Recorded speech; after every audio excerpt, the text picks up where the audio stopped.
what I know is some will listen to me.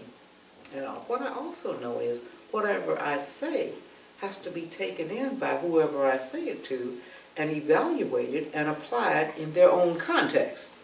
Because this is not the world, young people are growing up in the world I didn't grow up in. I said, the world has changed dramatically, although they may not think so.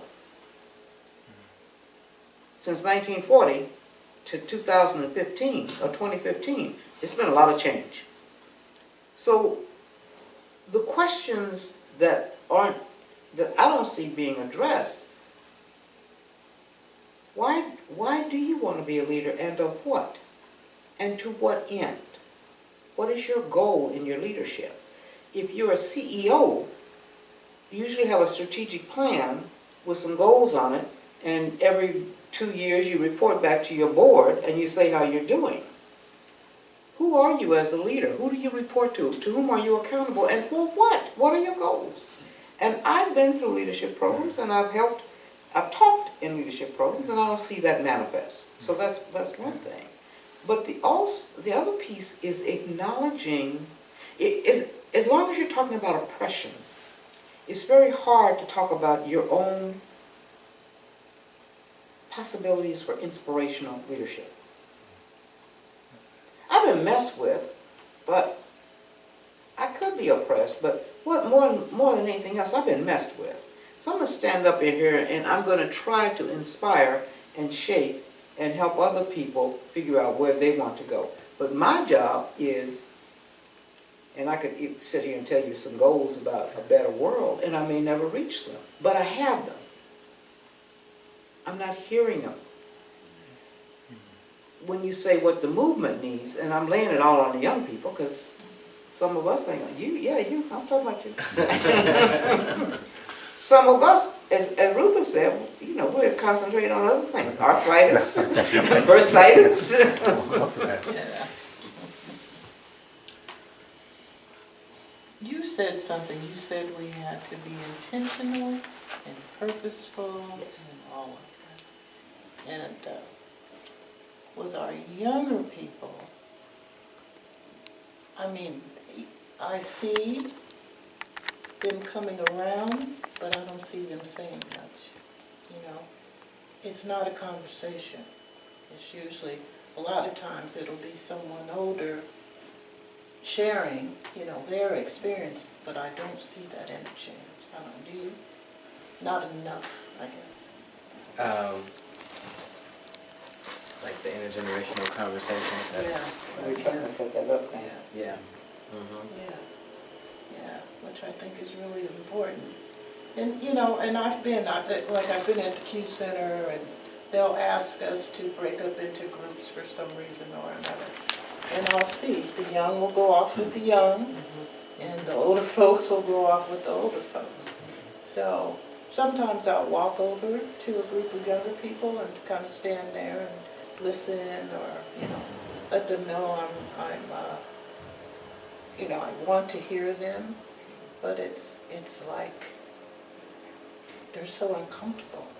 Do you find that? They're kind of, and we don't talk.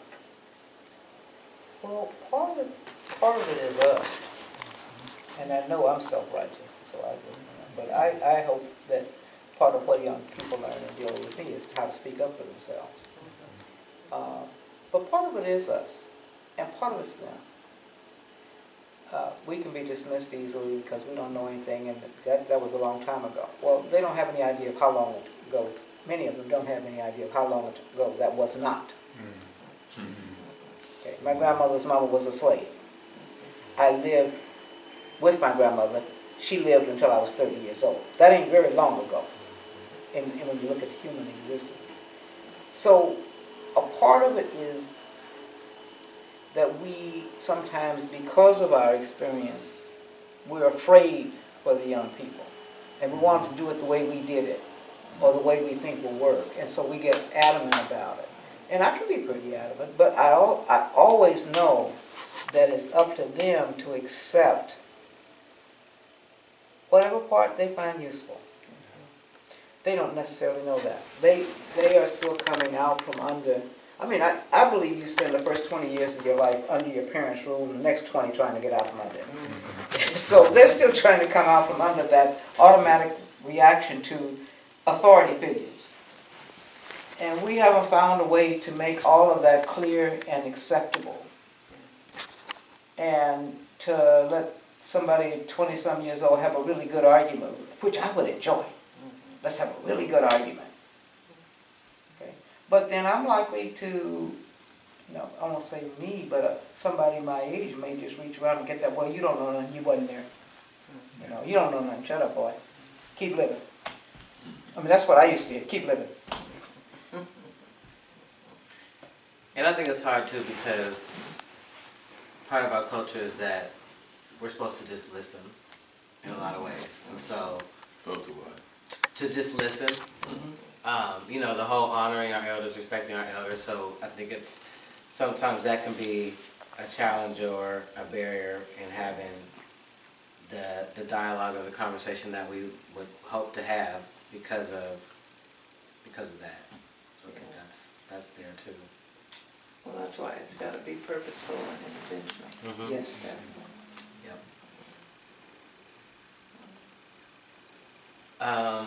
So I just want to try to give folks any last thoughts, words for the last 5 minutes before we transition,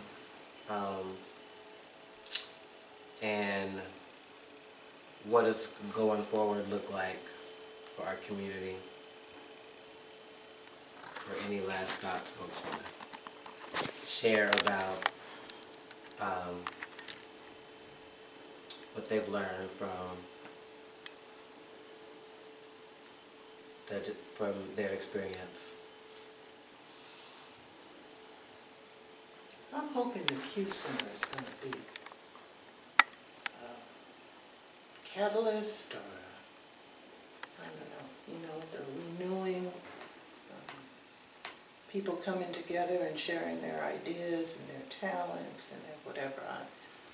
I firmly feel that a Q Center is needed.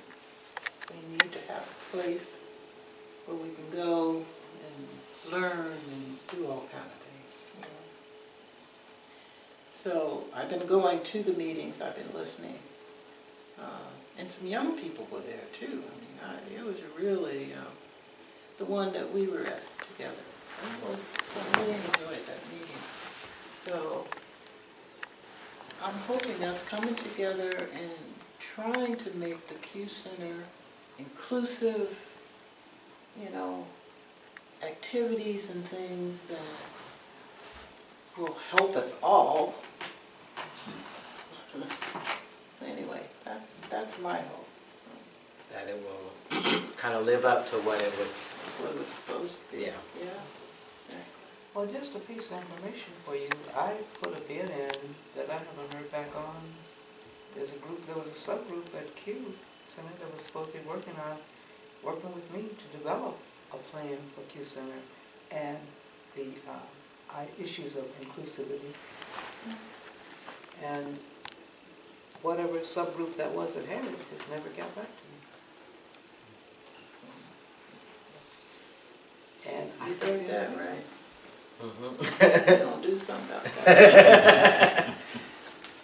It may have gotten buried, it may have gotten lost, but my point But being... we can't have that happening anymore. That's, I agree. And I think if I were mellower and sweeter and nicer, they might have got back to me.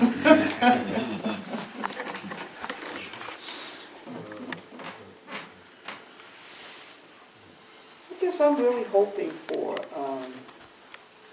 an emergence of not a single leader, but a group of leaders.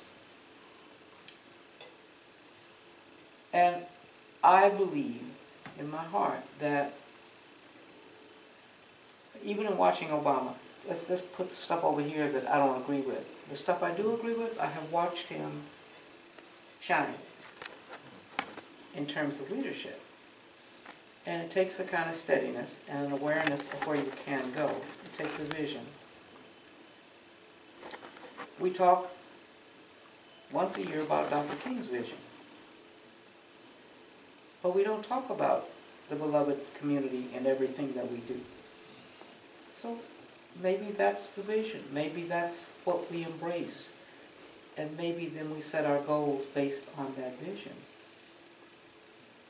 But again, I'm arguing for an intentional piece of work, not something that just happens, and not something that happens as a consequence of one person talking. I'm talking about conversations that overlap and intertwine and go on for a while, and then 6 months later, another set of conversations, and then 2 years later, where are we? And understanding that it's not a short-term play. It's not short-term. And preparing yourself for that long-term struggle. And also being honest with yourself, if you want to get out of it, get out of it. Stop.